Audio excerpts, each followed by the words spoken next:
Dès qu'elle a une petite pause, Valérie se replonge dans son discours. Tout doit être parfait. Lycéenne curieuse et hyperactive, à 17 ans, elle concrétise enfin une envie de longue date, participer à un concours d'éloquence. Et si elle a mis du temps à se lancer, c'est parce qu'elle doutait. Au début, quand je n'avais pas encore vraiment une idée sur quoi travailler, c'était pas si intéressant que ça parce que j'étais perdue entre plein d'informations. Mais le jour où j'ai vraiment su que je voulais parler de ces enfants dits sorciers, c'était vraiment très intéressant, vous savez, parce que je travaillais sur mon pays.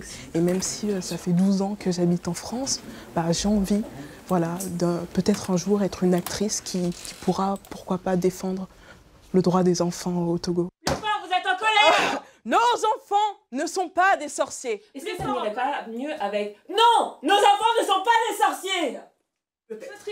Non! Nos enfants ne sont pas des sorciers. Très bien avec le tapant. Ces 8 minutes de plaidoirie, trop... Valérie les a donc écrites pour les enfants togolais accusés à tort de sorcellerie. Un sujet qui l'a mise en colère. Face à elle, son professeur d'histoire géo est bluffé. Oui.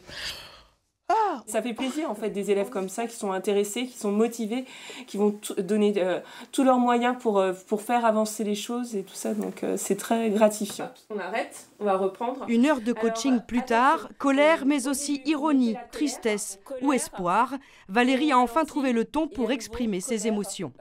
On est à deux comme ça, on a vraiment des conseils et puis moi je m'exprime.